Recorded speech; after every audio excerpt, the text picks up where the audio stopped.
Today we are discussing about the digestion. Digestion means the breaking down of the food materials, means complex food materials into simpler form. कहने का मतलब ये हो गया कि जटिल भोज्य पदार्थ को यहाँ तोड़ने की अभिक्रिया होती है, वो टूटता है और टूट करके वो सिंपल फॉर्म में होगा, तब हम लोगों को एनर्जी मिलेगी। खासकर ये न्यूट्रिशन में से होलोजोइक न्यूट्रिटिव ऑर्गेनिज्म जो होगा, होलोजोइक न्यूट्रिटिव ऑर्गेनिज्म मतलब वैसे ऑर्गेनिज्म जो फूड को लेकर के डाइजेस्टिव सिस्टम के माध्यम से उसको डाइजेस्ट करे और जब उसको एनर्जी प्राप्त होगी तो उसे हम लोग क्या कहेंगे, डाइजेशन, और उसको हम लोग होलोजोइक न्यूट्रिटिव ऑर्गेनिज्म कहेंगे। ठीक है, तो ये होलोजोइक न्यूट्रिटिव ऑर्गेनिज्म में डाइजेशन की प्रक्रिया होती है। और इसके अलावा हम लोग मोड ऑफ न्यूट्रिशन क्या देखे थे, पैरासाइट, सैप्रोफाइट, तो उसमें पैरासाइटिक में कहीं आपने डाइजेशन की प्रक्रिया को देखा नहीं, सैप्रोफाइट में देखा नहीं, वहां एब्जॉर्प्शन हो रहा था, लेकिन यहाँ डाइजेशन होगा। क्या होगा, डाइजेशन होगा, तब हम लोग एनर्जी को प्राप्त कर सकेंगे। खासकर एक ह्यूमन बींग्स की अगर बात किया जाए तो ह्यूमन बींग्स में यहाँ डाइजेस्टिव सिस्टम के माध्यम से, ये जो डाइजेस्टिव सिस्टम जो देख रहे हैं उसके माध्यम से डाइजेशन की प्रक्रिया होगी। हम लोग खाना खाते हैं, खाना खाने के बाद हमारी डिफरेंट जो डाइजेस्टिव सिस्टम है, जैसे माउथ से लेकर के एनस तक, यानी डाइजेस्टिव सिस्टम की अगर पार्ट की बात किया जाए तो माउथ से लेकर के एनस के बीच में यहाँ डाइजेशन की प्रक्रिया आपको देखने को मिलेगा। माउथ, ये मुंह से लेकर के हमारे एनस तक में जितने भी एलिमेंट्री कैनाल्स हैं सब में डाइजेशन की प्रक्रिया प्राय होती है। हमारे माउथ में कैसे होगा, तो माउथ में जो कंपोनेंट्स हैं, जैसे कि टीथ की अगर बात किया जाए, टीथ की अहम भूमिका होती है ब्रेकिंग डाउन करने में। आप खा रहे हैं, खाने के साथ साथ यदि आप उसको चबाइएगा नहीं और अगर निगल जाइएगा तो शायद एनर्जी नहीं मिलेगी। उस स्थिति में क्या होगा, आप बीमार हो जाइएगा। नहीं, उसको अब जैसे आप कोई हार्ड सब्सटेंस को खा रहे हैं उसको निगल कैसे जाइएगा,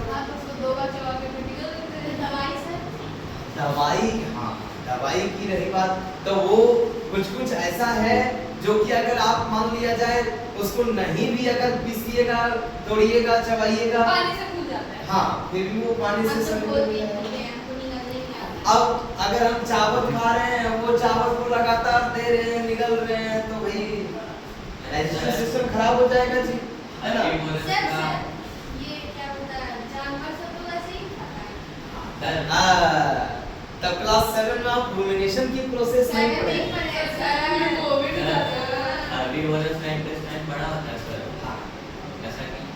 देखिए उसमें रूमिनेशन की अभिक्रिया होती है, पहले वो जल्दीबाजी में सब काट पे घास फूस जो है वो जा करके उसके फर्स्ट जो एब्डोमिनल रीजन है वो वहाँ जमा कर लेता है, फिर वो जब स्थिर बैठता है, रेस्टिंग फेज में आता है, तो वो फिर से रूमिनेशन करता है, उसको बढ़िया से चिबाता है, और चिबाने के बाद क्या होगा, वो फिर से वो उसकी स्मॉल इंटेस्टाइन में जाकर के डाइजेस्ट होकर के उसको एनर्जी मिलती है। हाँ, तब जो आपको नहीं लगता है जी, नहीं करना चाहिए। हार्बीवोरस का बड़ा होता है, कार्निवोरस का इंटेस्टाइन छोटा होता है जी। तो ओमनीवोरस का क्या होता है, मिडिल में क्या होगा, लेकिन कह सकते हैं तो उसको मिडिल में ही, है ना, लेकिन ऐसा है कि दोनों फूड को वो एडजस्ट करता है तो उसको मिडिल ही मानिए, लेकिन वो मिडिल नहीं, जिस तरह से हम लोगों का नॉर्मल है उस तरह से ओमनीवोरस का हम लोग तो ओमनीवोरस के अंतर्गत आ सकते हैं जी। ठीक है, तो यहाँ आपने क्या देखा, टीथ की सबसे पहले भूमिका होती है on the basis of function, उसके फंक्शन के आधार पर टीथ को यहाँ अलग अलग वर्गों में क्लासिफाई किया गया है। क्या, कैनाइन हो गया, प्रीमोलर हो गया, मोलर हो गया, इंसाइजर हो गया। There are 4 types of the teeth will be responsible for cutting, chewing and tearing of the any food substance, है ना। वो फूड सब्सटेंस को काटने का, पीसने का, फाड़ने का, ये सारी प्रक्रिया हमारे अलग अलग टीथ करते हैं। ठीक है, और उसके अस्थाई व अस्थाई के रूप में, मतलब परमानेंट और टेम्पोररी के अगर देखा जाए तो 2 कैटेगरीज में उसको कैटेगराइज किया गया है।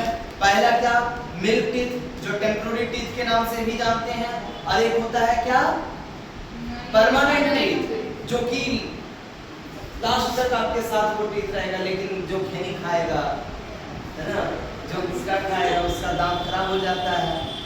तो उस स्थिति में आप देखिए कुछ विद्यार्थी जो है खैनी भी खाने लगे हैं, है ना? तो उस स्थिति में है ना, वो उसका टीथ खराब हो जाएगा, जो बेचारा चीवा सीवा कर खाएगा वो गड़बड़ हो जाएगा उसका। तो हम लोग यहाँ क्या देखेंगे, वो समझता होगा कि उसको रिलैक्सेशन मिलता है, कि वो और अटेंशन हो जाता है, क्या पता।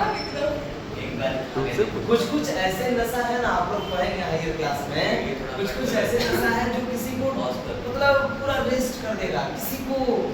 जो आप 4 प्रकार के टीथ देखिए, इंसाइजर, कैनाइन, प्रीमोलर, मोलर, इसको हम लोग डायग्राम के माध्यम से देखेंगे। इसके अलावा यहाँ स्लेवरी ग्लैंड्स की भी भूमिका होती है। Slavery glands, you know that salivary glands? Yes sir, saliva excretion. saliva secrete out, है ना? ये अलग अलग स्थानों में पाए जाते हैं, जबड़े के नीचे, कान के नीचे, जड़ के पास, है ना, टंग के नीचे। ये आप यहाँ फील कीजिए, आपको गिल्टी गिल्टी महसूस होगा। हाँ, थोड़ा सा नीचे में होता है, थोड़ा सा वो सॉलिड जैसा नहीं लगता है। हाँ, ये तो हड्डी है। हड्डी नहीं, उसी के नीचे देखिए होता है। तो वो स्लेवरी ग्लैंड्स जो आप देख रहे हैं, इससे सलाइवा सीक्रेट होगा, और भोजन को डाइजेस्ट करने में, फूड को डाइजेस्ट करने में सलाइवा की अहम भूमिका होती है। हमारे माउथ में अगर सलाइवा नहीं रहेगा तो इन्फेक्शन हो जाएगा, है ना। कितने जर्म्स हमारे पूरे एनवायरनमेंट में फ्लोट करते रहते हैं, और यदि उस कंडीशन में अगर वहाँ मान लिया जाए कि आपके सलाइवा नहीं रहेंगे, तो फिर वो जर्म्स को भी मतलब एक कंडीशन मिल जाता है, सुटेबल एनवायरनमेंट मिल जाता है।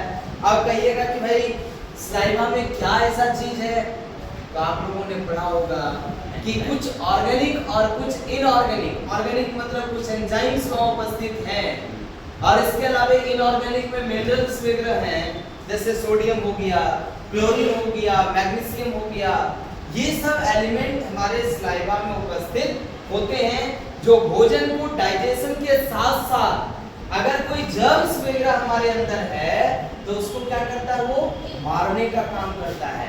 इसलिए saliva is the most important things. It should be represent in our mouth, it should be represent in our oral cavity। हमारे माउथ में इसका जी इसका रहना आवश्यक है, ठीक है। तो ये चीज को उतारिए, फिर हम लोग इसका डाइजेस्टिव सिस्टम के डायग्राम के माध्यम से समझेंगे।